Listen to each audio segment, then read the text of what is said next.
1:15 p.m. This is the Sri Lanka Broadcasting Corporation, the news edited by Catherine Pereira and read by Geethanjali Ramanayaka. The headlines. Measures to amend the Terrorism Prevention Act gets underway. The information on state officials will be added to the e-Grama Nildari network. The government requests the public to obtain the COVID vaccine for the safety of the country. And Minister Johnston Fernando and 2 accused released from 3 bribery cases. Foreign news. The US President vows decisive response over Ukraine crisis. News in detail.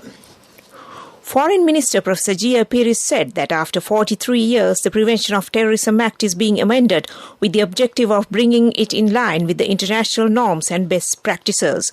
He informed that Cabinet approval has been obtained to gazette the bill containing the proposed amendments and thereafter to table the bill in Parliament for final approval. The minister explained that the PTA is being amended after lengthy deliberations over several months. He added that substantive amendments to the PTA include amendments to the sections on detention orders, restriction orders, expressly recognizing judicial review of orders, expeditious disposal of cases of those charged to avoid long-term detention, repealing sections impinging on freedom and expression, and introduction of provisions on access by magistrates and judicial medical officers, prevention of maltreatment and torture during the detention period, right to communicate with the family, granting of bail to long-term detainees, and day-to-day hearing of cases. The data on the officials of the state institutions and their family members will be added to the e-Grama Nildari network. The aim of this program is to develop the infrastructure and human resources needed to prepare a data network for the convenience of collecting data for the services provided by the Grama Seva officials. The program is being implemented by the State Minister of Home Affairs. A software named EPN has been introduced in this regard. Minister Johnston Fernando and 2 other accused have been released from 3 bribery cases for using Satosa employees for political activities from 2010 to 2014. The case was taken up before Colombo Chief Magistrate Buddhika Ragala this morning. They were accused of allegedly using 153 employees of Lanka Satosa in political activities while serving as a minister between 2010 and 2014 and incurring a loss to the tune of 40 million rupees to the government. Parliamentarian Tissa Athanayaka says that up to 15 million rupees have been allocated from the central fund for the parliamentarians, and accordingly they have the possibility of implementing projects recommended by the District Development Committee after submitting their proposals on relevant projects. Senior police spokesman DIG Ajit Rohana says that the aim of establishing community police service in Sri Lanka is to prevent crimes before they happen. He also pointed out that Japan and Singapore have become countries of lowest crime in the world by implementing community police service efficiently. This news broadcast comes to you from the Sri Lanka Broadcasting Corporation. Specialist on power and energy Dr. Vidura Ralapanawa says that generating power by wind and solar power plants is the cheapest way of generating electricity. This procedure can be done easily due to geological mapping located in Sri Lanka. He also reiterated that 10 gigawatts per hour can be obtained to fulfill the electricity demand by the year 2030 through solar and wind power generation. He also pointed out that there will be no need of power cuts if renewable power sources in the country are utilized gradually. And that ends local news for now. The main news story is brought to you by Siddhalepa Vedamahatmya. The Ministry of Health says that more than 5 million people have been administered the COVID booster vaccine. The 2 doses of the vaccine have been given to nearly 13 million people. The ministry has requested the public to obtain the booster vaccine without delay as the Omicron virus is spreading fast in the country. Meanwhile, The total COVID-infected persons have exceeded 600,000 and the daily COVID-infected persons reached 900. And that was the main news story. The main news story was brought to you by Siddhalepa Vedamahatmya.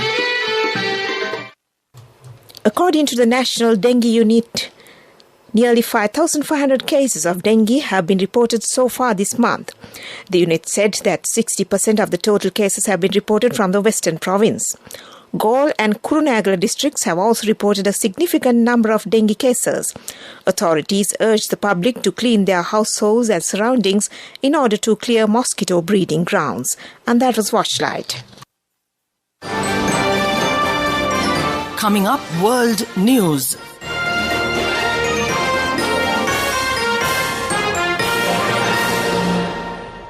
In the headlines, the US President vows decisive response over Ukraine crisis. Japan posts third day of record high COVID cases. British Prime Minister Boris Johnson denies authorizing animal evacuations from Kabul. World news in detail now. US President Joe Biden has renewed a pledge that his country will respond decisively if Russia invades Ukraine.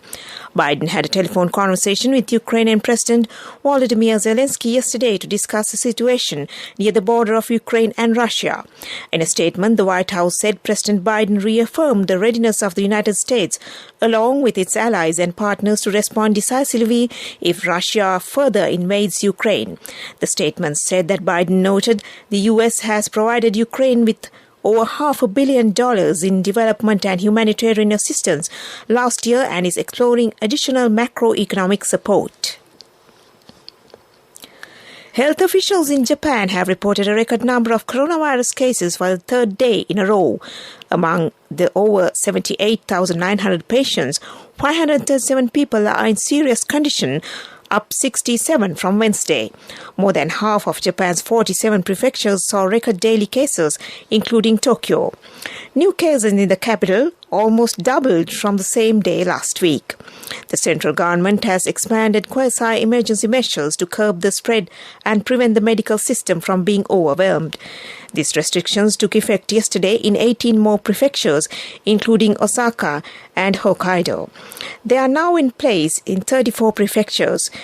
The quasi-emergency measures are scheduled to be in place through mid-February.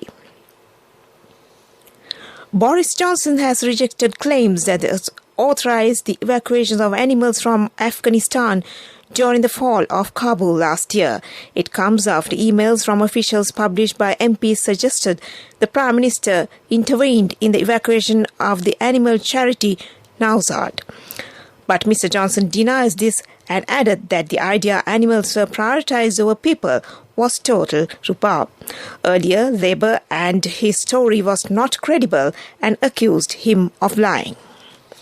Back to the headlines of the world news. The US President vows decisive response over Ukraine crisis. Japan posts third day of record high COVID cases. British Prime Minister Boris Johnson denies authorizing animal evacuation from Kabul. And that ends world news. Development News is brought to you by Let's take all out of the coconut tree and make the island thriving and prosperous. Call our hotline 1928. WhatsApp 070 400 1928. State Minister Dr. Nalaka Gudaheva says the first phase of developing 100 cities will be completed by March. Plans have been made to add another 50 cities to the program. According to the Vistas of Prosperity policy statement, 4 municipal council areas and 9 national towns will be developed. And that was Development News. Development News was brought to you by the coconut tree is well grown in almost all the parts of the island. It is an exceptional source of extra income. The shell, the husk and almost all the parts of the coconut tree makes you money, providing you with an excellent extra source of income. It will also help to nourish the economy of the country. You will be guided with all necessary informations regarding the coconut cultivation, with the novel cultivation techniques and all other related and upgraded informations by the Coconut Research Institute, Lunavilla. Call our hotline 1928. WhatsApp 070 400 1928. Sports news. The second week matches of the first round of the Interclub 15-member rugby tournament will begin today. The tournament has been organised by the Sri Lanka Rugby Institute. The tournament was suspended for nearly 2 years earlier due to the COVID pandemic. The initial matches will be held between the Havelock Sports Club and the Sri Lanka Army Sports Club at the Havelock grounds at 6:30 p.m. Cricket news. Afghanistan beat Sri Lanka by 4 runs in the Super League quarter-final of the ongoing Under-19 World Cup at the Coolidge Cricket Ground in Antigua. Batting first, Afghanistan were bowled out for 134 after an impressive spell from Sri Lanka's Vinu Jaranpol, who returned with the figures 5 for 10. Later, while chasing the largest, Sri Lanka were reduced to 43 for 7 and they were bowled out for 130. Bilal Sami was the pick of the bowlers for Afghanistan's journey to the first semi-final in any ICC major event. Afghanistan will next face England in the Super League semi-finals. And that was sports news. Cash through NSB globally and win wonderful gifts locally. From October 1st, 2021 to December 31st, 2022. Remit a minimum of $100 or an equivalent amount in any foreign currency 3 times through NSB U Trust. Business news sponsored by National Savings Bank, the safest place for your money. Small and large-scale factory zones have been established in regional and district level. The aim of this move is to provide investment opportunities to new entrepreneurs for the development of their business activities. It is also hoped to expedite the regional industrialized process. The project is being implemented by the Ministry of Industries. And that was business news. Business news sponsored by Cash through NSB globally and win wonderful gifts locally. Will you be the lucky winner of the NSB Golden Jubilee? 50 gold sovereigns for the top prize winner of the NSB Golden Jubilee. Scooters for the 10 second prize winners. iPhones for the 10 third prize winners. Mountain bikes for the 29 fourth prize winners. From October 1st, 2021 to December 31st, 2022. Remit a minimum of $100 or an equivalent amount in any foreign currency 3 times through NSB U Trust.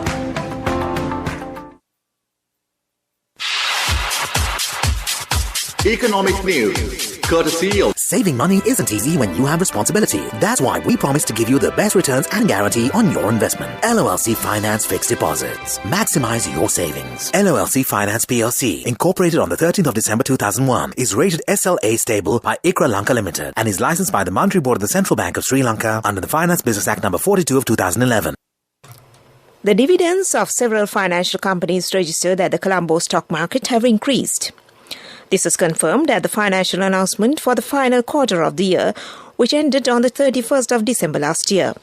These companies were successful in reporting high profits for their companies, and that was economic news. Saving money isn't easy when you have responsibility. That's why we promise to give you the best returns and guarantee on your investment. LOLC Finance Fixed Deposits. Maximize your savings. LOLC Finance PLC, incorporated on the 13th of December 2001, is rated SLA stable by ICRA Lanka Limited and is licensed by the Monetary Board of the Central Bank of Sri Lanka under the Finance Business Act number 42 of 2011. The weather report. The Met Department says that showers or thundershowers will occur at times over the northern, north central, eastern and Nuwa provinces and in the Matale and Nuwara districts. Fairly heavy falls, above 50 millimeters, can be expected at some places in the northern and north central provinces and in the Trincomalee district. That was the weather report. And to conclude this news broadcast, back to the headlines. Measures to amend the Terrorism Prevention Act gets underway. The information on state officials will be added to the e-Gramanildari network. The government requests the public to obtain the COVID vaccines for the safety of the country and their families. Minister Johnston and 2 accused released from 3 bribery cases. Foreign news, the US President vows decisive response over Ukraine crisis. And with that, we end this news broadcast.